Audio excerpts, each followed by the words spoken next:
top 10 players in the NBA, and this is the spring 2023 edition.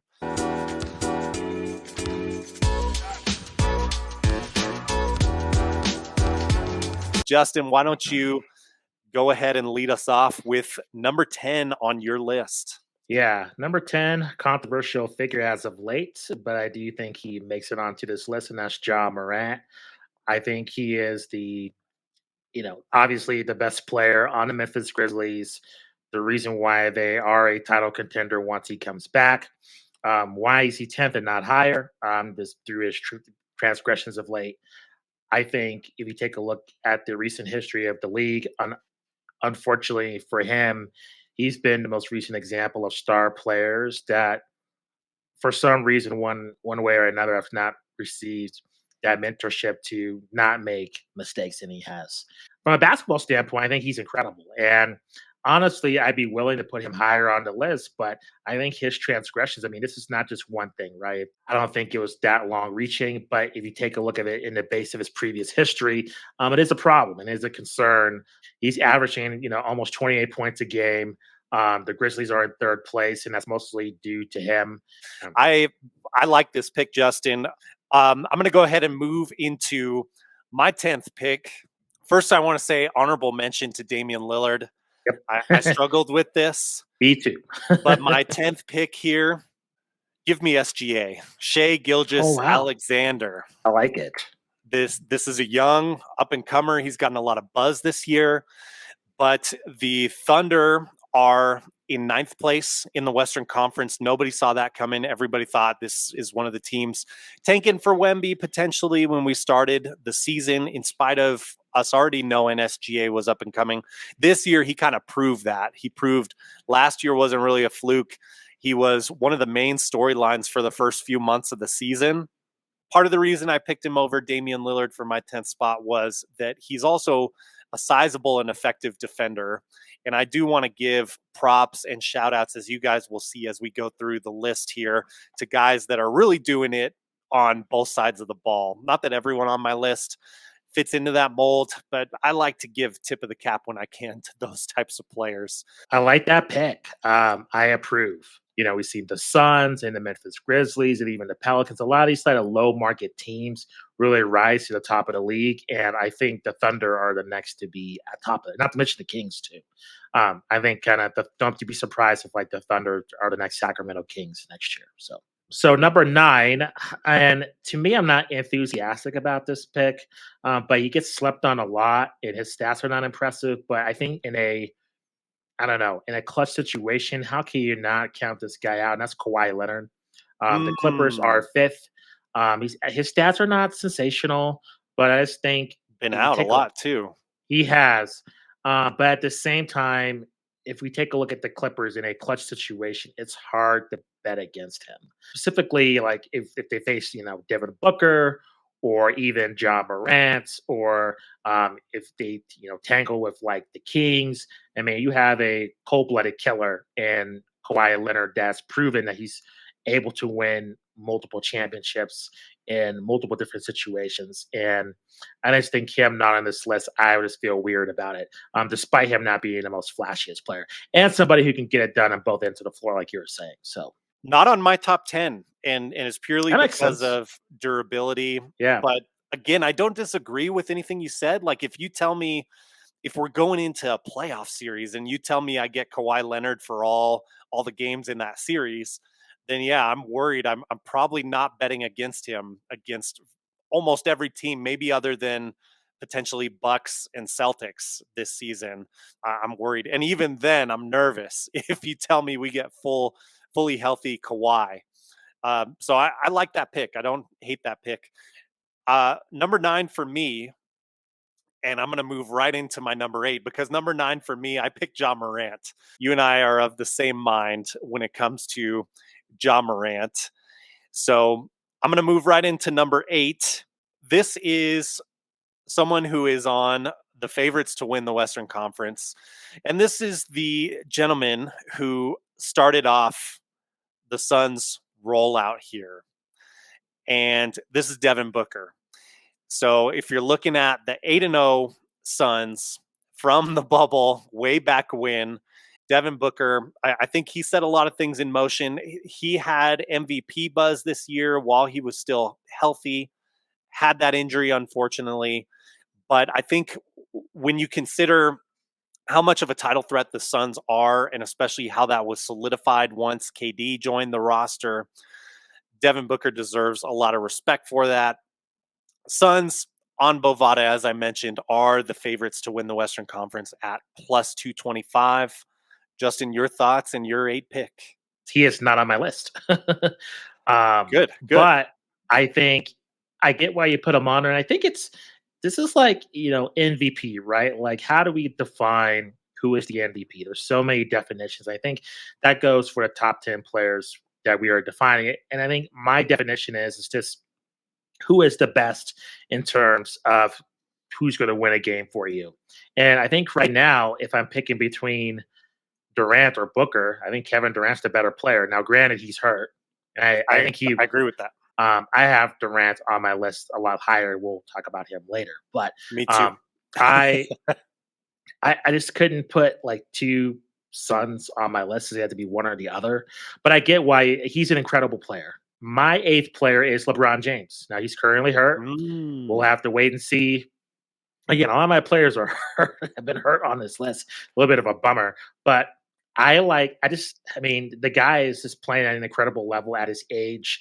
And I think his age, his longevity gets pushed too much. His stats are incredible. Like, he's not just, I think he gets like the senior citizen award. Like, oh, he's look how what he's doing. He's so old and yet he's still playing at a high level. Like, he's playing at an elite level. Like, he's still a top 10 player in this league. And I think he makes the Lakers, along with Anthony Davis, a viable threat in the Western Conference. Now, are they going to go to the Hmm. NBA Finals? No. I think other teams are better. But, if the Lakers, again, just the way the seeding goes, I mean, you're taking a look at a lot of these teams. They have not proven. They're not proven. I mean, take a look at the Mavericks. Take a look at the Kings. The Nuggets have struggled. I mean, to me, if you take a look at Anthony Davis and LeBron, my trust level in them in a playoff situation is probably more in terms of game 7 when everything's on the line. Hmm. So that's why I have LeBron number 8 on my list. Unfortunately, the injuries hurt him that prevent him of being higher. But if he was healthy, I mean, he was playing pretty consistently. He'd be higher on my list. Yeah, it's tough to leave LeBron off the list, but he's off my list Oh at wow, the moment. nice. And you know how much I've respected LeBron in the No, no, past, no. Yeah, but I think it's the Lakers' performance that kept him off for me. But makes this is good. sense. We've got a lot of variation here between our lists. I guess we're on number 7 here on Bovada, fourth place odds for the MVP at plus 8,000. Jason Tatum. Oh, wow. And I think he may climb this list in the next couple of years. He's got potential for it. Of course, this is also tough because that Celtics roster is deep. But I do think if you're going to tell me who's the top, who's the alpha of that squad, it's Jason Tatum, and maybe a combination of Marcus Smart in some ways too. But Marcus Smart isn't affecting the offense the same way that Jason Tatum is. So yeah, Jason Tatum, still quite young, went to the finals last year, obviously, with the Celtics team and lost to the Warriors. I got to give him props. That's my number 7. Your thoughts, Justin, and your Uh, number 7. he is on my list, but higher. So I will save that later, and then I will ask you a question. I'm just wondering for him, what is his future as like the top dog in the league? But we'll talk about that a little bit later. Um, Good question. so I would say my next pick is Steph Curry. Mm, Um, I think he is spectacular. His injuries hurt him on this list. I am biased with Steph Curry. I think he is the most spectacular player in this league. I just think he has revolutionized the game. His stats are close to 30 points per game. The Warriors are within 6th place. And that's going to, who knows, when you listen to this, the Warriors could be in 10th. Who knows? It's so close. Now, there are concerns. I mean, the Warriors are atrocious on the road. And I think from a leadership standpoint, he had a recent 50-point game and they still lost. And I've seen things from this team that I've not seen from the Warriors ever. which is them just being lackadaisical and just not caring, which is highly uncharacteristic.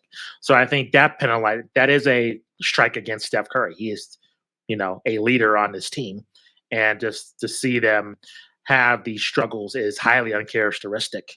Here's the respect for Steph Curry, really, in my opinion. They are tied again on Bovada, fifth best odds to win the NBA title in Wow. spite of that flux of their standings throughout the season. They're tied same odds as the 76ers, who have potential MVP candidate Joel Embiid, who I'm sure we'll be talking about, Yeah. at plus 1,000 odds to win the title for the Warriors there. Reason I know that is because Steph Curry is number 6 on my list. So, Justin, we don't need to add any more to that. I agree with you on how amazing Steph Curry is, how he impacts an offense in a different way than we've ever seen, with how much attention you have to pay to him when he's off the ball, even when he doesn't have the ball in his hands. So, yeah, incredible. No disagreement there.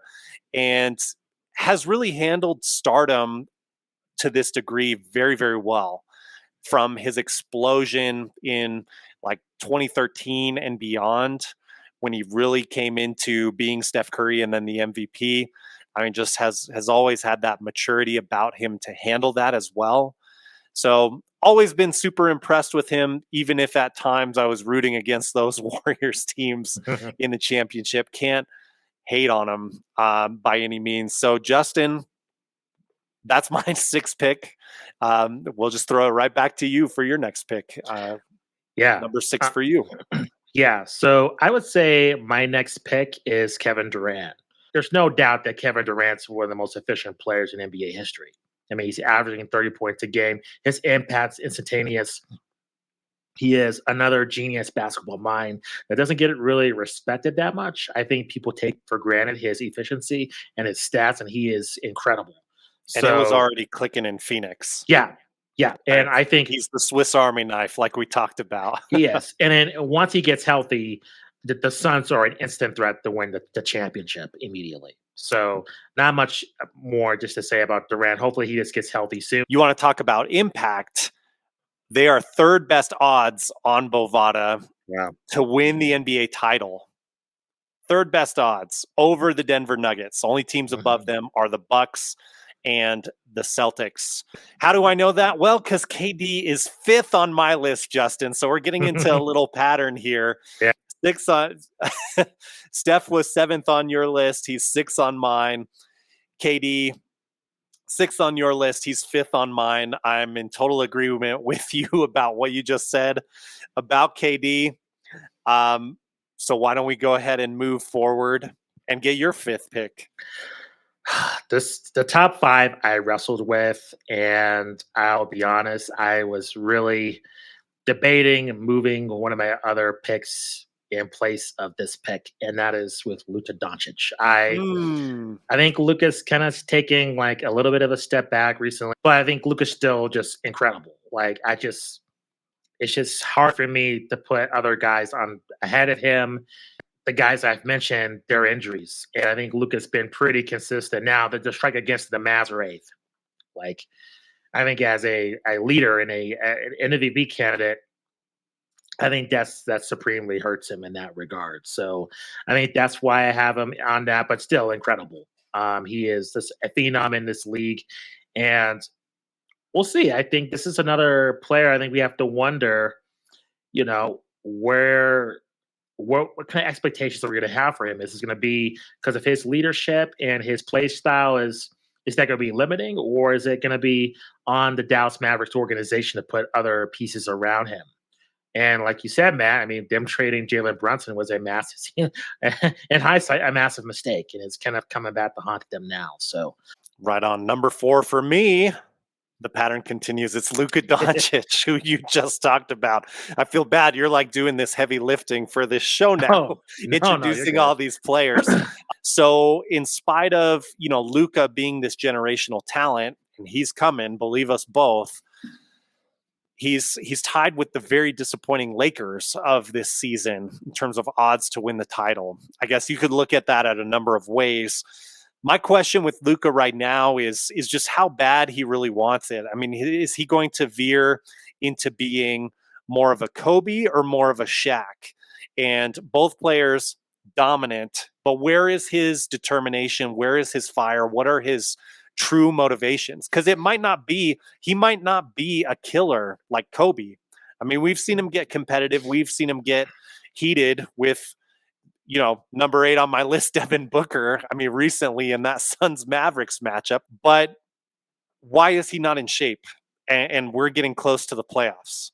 I mean, I think that's a legit question. Why, when you look at his rookie photos, does he look in much better shape than he does now True. as a player that's done things in the playoffs? Why is this happening? We shouldn't be having these issues when you've been in the league for multiple years, unless you're telling me I'm just here to treat the NBA like it's the YMCA. I'm going to run and I'm going to score and I'm going to pass and I'm going to have fun and smile.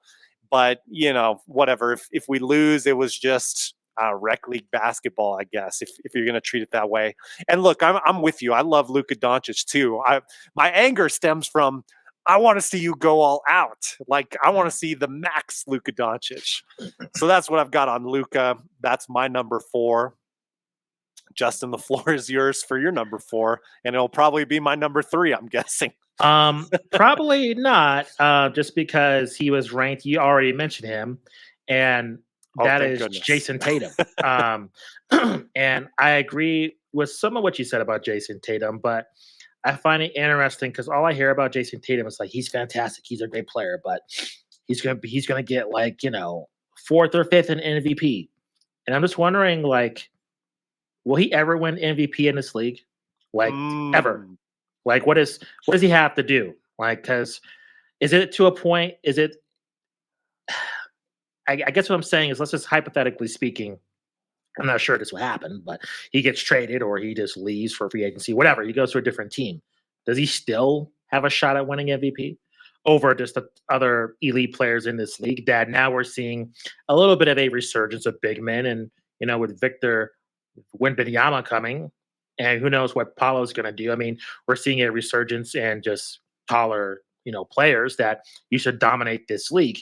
Does he True. have any kind of a chance of winning MVP? I mean, I don't. It's a bummer just to see how well he's performed, but yet all I keep hearing is just, well, he has no shot at winning MVP, and it's not necessarily due to his talent. So, Here's what how do I you? see this, Justin. Yeah. If Jason Tatum wins MVP, I think it's going to be a one-time thing, and I think it's going to sort of be like a Charles Barkley or a Karl Malone situation where he's been in the narrative, he's been in this top 3, top 4. By the way, he's, I believe, 4th place in the odds right now. Yes. So I think it's going to be just a one-time thing, and this is going to sound like a diss. I don't mean it that way. Jason Tatum is fantastic, but I don't think he pops the way that Embiid does. I don't think he pops the way now athletically. Yes, he's faster, more impressive athletically than Jokic, but I think Jokic pops a little bit more when you watch him play. I don't think he pops the way LeBron James pops. I don't think he pops the way Ja Morant pops. I don't think he pops the way KD pops. So I don't know what that is. I guess I'm saying I don't think he's as high tier as those players I just mentioned. And he's playing on a team with a lot of depth and good coaching and a good setup. And I think it's always harder in the modern era if people are still saying that Jaylen Brown is close, is in the ballpark of Jason Tatum. Well, this isn't purely just like a Jordan Pippen situation. There's a lot of other guys on that roster too in their own right. I mean, Marcus Smart winning Defensive Player of the Year last season, for Yeah, example. that's true. I think that hurts you in the MVP category. I could see him winning one, but I'm with you. I'm skeptical if it ever happens. Yeah, me too. But I think he is pretty unheralded. And I think that's a great point in terms of his relationship with Brown as well. They're just so closely tied, so similar, and I think that does hurt him. But he's still incredible, and I think with this resurgence of the Boston Celtics, he is a big contributor to that. And I just Oh love seeing yeah. him play. Oh yeah. I just really love his game, and that's why I have him high on this list. And I think that is a fair ranking, especially when you consider that he was in the finals just Yeah, last season as, for sure. at least one of the leaders of the team, if not the leader of the Boston Celtics. So I'm going to go into my number 3 pick here, and I'm going to talk about a person who has been, I feel like, kind of maligned the last 2 weeks in discourse. I hardly go on Twitter, but I went on Twitter to talk about it. And this is Nikola Jokic. Up until a minute ago, the leading MVP candidate. Right now, he sits at second in the odds for MVP on Bovada at plus 150. And the Nuggets are fourth place odds right now on Bovada to win the NBA title at plus 600. So behind the Celtics, the Bucks, and the Suns are the Denver Nuggets. I think that's obvious why people are kind of seeing this as the Jokic led team, but not a whole lot else helping him, fairly or unfairly, as you've pointed out in previous episodes. I mean, he does have some pieces there that can help him out, but not to the degree of like a Jaylen Brown with Jason Sure. Tatum. Um, I love Jokic. I don't know what else to even say. I love him. The reason he's third on my list is I was, again, kind of putting emphasis on both sides of the ball. Interestingly enough, Jokic is so potent offensively that even though most would agree he's not a rim protector, he's not fantastic on defense, even though he's not a zero, he still leads the league in plus minus. When you look at defense and offense, his offense is so effective that he's still the top player in plus minus. So I think that speaks to how incredible he is. I wouldn't blame you if you had him higher on your list, especially he's been back to back MVP. But there he is, Nikola Jokic, my third pick. We're gonna be boring because he's my third pick also, Hey, and that's I all went right. back and I went back and forth with this. I really did. I think, like you said, the offensive efficiency is why he's third on this list, and why he's not higher compared to what we're probably going to talk about a little bit later on. It's tough because I think he suffers a little bit from the casual NBA fan, what Jason Tatum has gone through. He doesn't really pop unless like you like basketball. I mean, if you're looking for like Twitter highlights and dunks and just sensational plays, you're not going to find that with Jokic. But if you, Just yeah, passes from time to time. yeah, if you're looking for like this great basketball, I mean, he is sensational. I mean, and it's tough because we both seen him play in person. So it's kind of like if you haven't seen him play in person, you don't can't appreciate him 100% compared to the other players on our list. You can just watch him on TV. It translates better.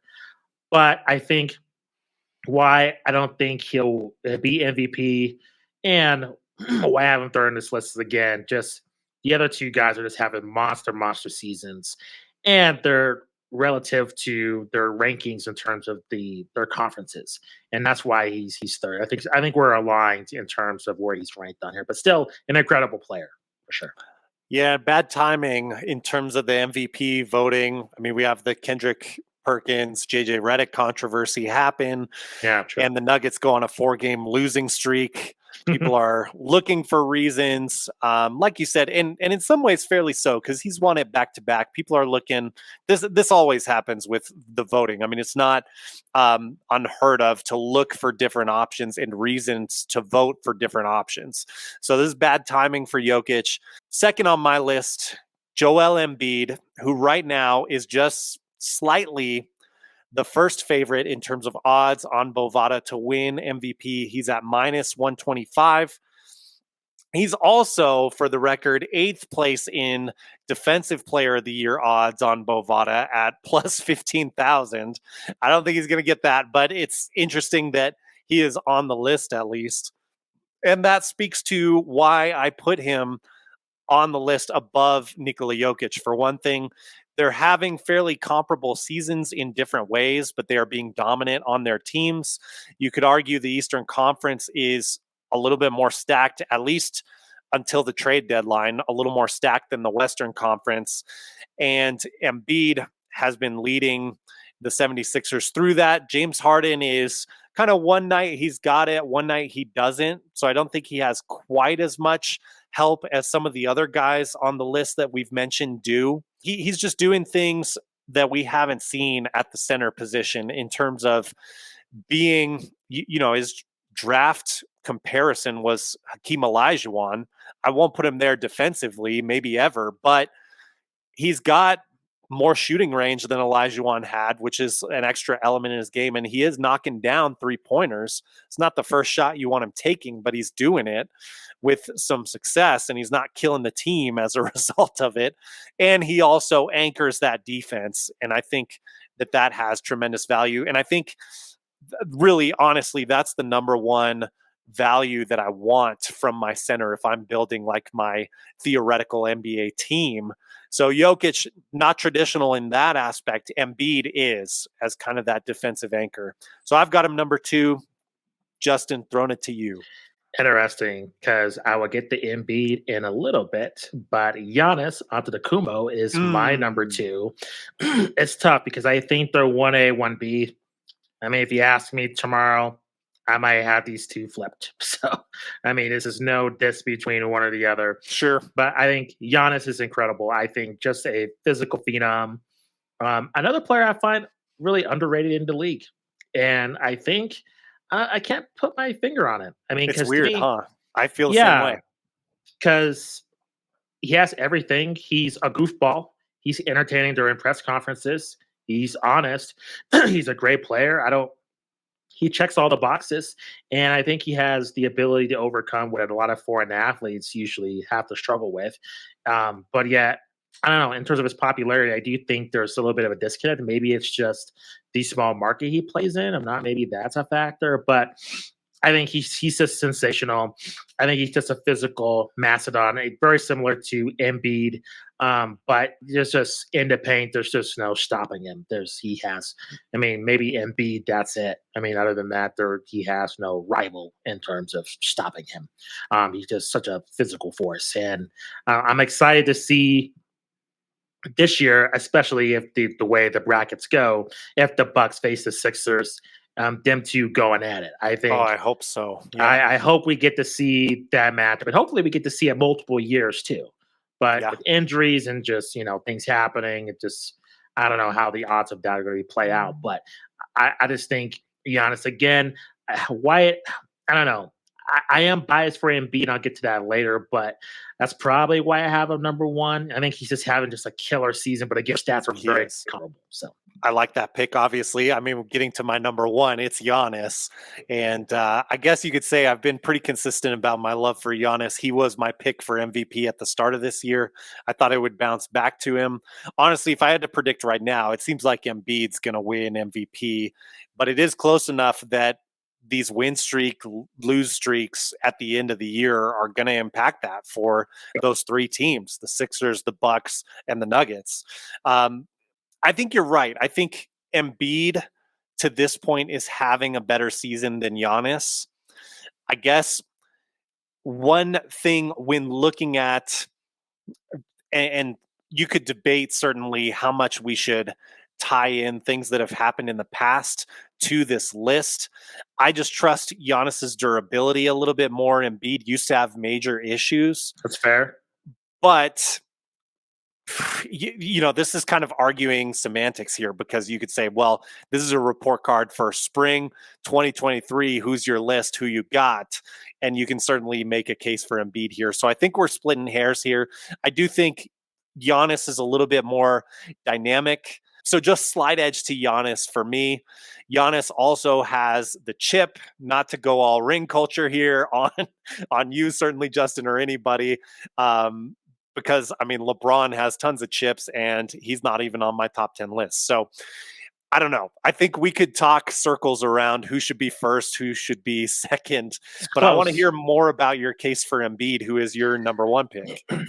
Yeah, I just, I think you summarized it pretty well. I think, our opinions just slightly differ. Embiid, I think I just have a connection to him. When I was playing fantasy basketball, he was my first pick. Ever since he's came into the league, I've just seen the potential he's had. And I think he's finally realizing it. And I think you're right with the durability. That is a question mark. especially in the playoffs, and especially if we're to the second, and to the third rounds here, and the games are going 6, 7 games. How is he going to hold up? That's a question mark. And I think you are right to hold that against him. I just think he's having a fantastic season, so that's over Giannis. But that is a factor. I can't really argue with you if you want to put that as a strike against him in terms of which person are you going to pick. If who's going to remain healthy, I'd probably pick Giannis too. I mean, just by the facts. So interestingly enough, our top three are the same players, just in slightly different order. We had Jokic, Embiid, and Giannis in our top three. I love that our lists are so different too. Yeah, But there's some people, I mean, legends who aren't even on the top 10 here yeah. because there's so much talent in the NBA. So spring 2023, best player in the league list. I'll start off with mine, starting from number 10, Shea Gilgeous-Alexander. Number 9, John Morant. Number 8, Devin Booker. Number 7, Jason Tatum. Number 6, Steph Curry. Number 5, Kevin Durant. Number 4, Luka Doncic. Number 3, Nikola Jokic. Number 2, Joel Embiid. Tightly followed by number 1, Giannis Antetokounmpo. Justin, your top 10. Yeah. My top 10, John Morant. At number 10. At number 9, Kawhi Leonard. At number 8, LeBron James. At number 7, Steph Curry. At number 6, Kevin Durant. At number 5, Luka Doncic. At number 4, Jason Tatum. At number 3, Nikola Jokic. Number 2, Giannis Antetokounmpo. And number 1, Joel Embiid. So, guys, let us know. We would love to hear where you differ. What do you think we missed? Where are our blind spots? Who should be on that top 10 list that's not on it? Am I crazy to not put LeBron James in my top 10 list? Maybe so.